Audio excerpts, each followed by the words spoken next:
Quantique Planète, l'autre fréquence.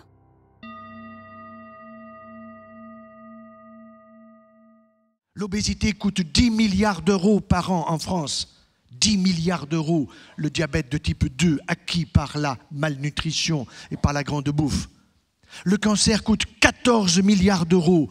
Nous sommes à 34 milliards d'euros.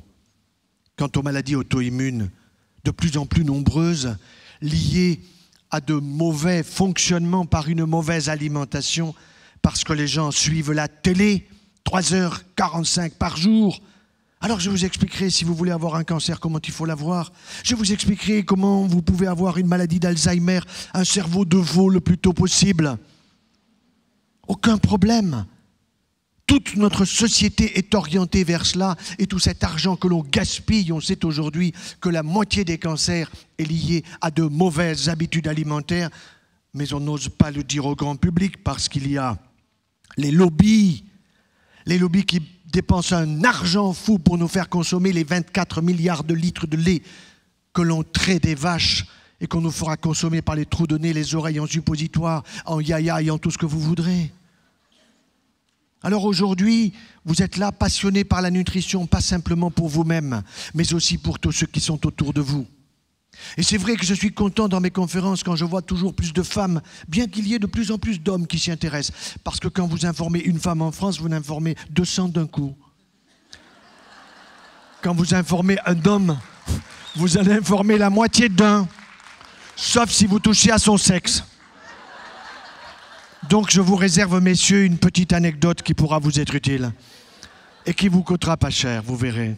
Je suis un passionné de l'humain, Et j'ai compris, si vous voulez, par la maladie, tout ce qui était la normalité.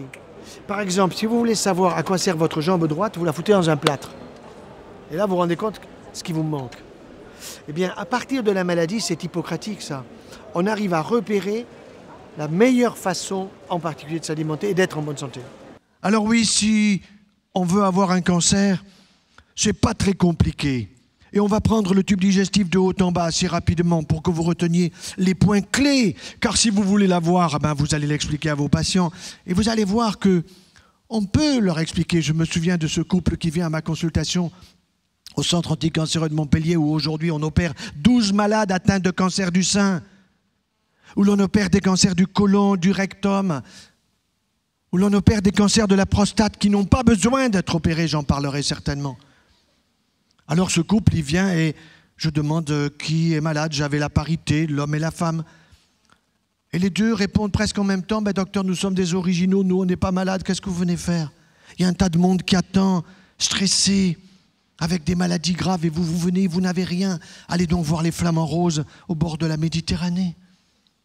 Oui, mais docteur, on vient vous voir parce qu'on dit que vous êtes spécialisé dans la nutrition, alors vous ne pouvez pas nous donner des conseils pour qu'on ait un cancer? Tiens, je dis pourquoi vous voulez avoir un cancer? Parce que si vous nous l'expliquez bien, on saura bien comment pas l'avoir. Voilà une bonne démarche. Une démarche de l'intelligence qui fait que le grand public aujourd'hui veut savoir comment ça marche et s'intéresse même plus souvent que les médecins qui sont liés aux laboratoires pharmaceutiques, lesquels ont compris qu'il y avait beaucoup plus de gens en bonne santé que de gens malades. Alors il faut donner aux gens en bonne santé pour l'ostéoporose, pour la ménopause, tout ce qui est pause, andropause. Il faut absolument que nous prenions quelque chose et comme ça, on est certain de devenir malade. Et là, les labos peuvent s'occuper en plus de nous. Tout ça remboursé par la Sécu, bien sûr. Alors, vous voulez avoir un cancer otorhinolaryngologique, il n'y a aucun problème, c'est très simple. Vous allez prendre du Pernod Ricard régulièrement, du whisky, de la vodka, du gin. À Noël, vous allez voir ces pubs dans le métro et partout sur la vodka. Extraordinaire, il vous faut en consommer tout le temps. Et en plus, si vous prenez un peu de tabac, que vous fumez un peu de hashish, bien sûr, c'est formidable. D'autant qu'on ne vous dira pas que la marijuana d'aujourd'hui, elle est OGM. Les jeunes ne le savent pas. Elle était à 5% de concentration quand des ministres nous disaient que c'était une drogue douce. Résultat, aujourd'hui, elle est à 35% de concentration. Mais les jeunes vous disent, mais c'est bio puisque c'est une plante verte. Les pauvres. avec des cerveaux qui sont de plus en plus abîmés chez les jeunes, mais qui remplissent les cabinets de psychiatres et de psychologues.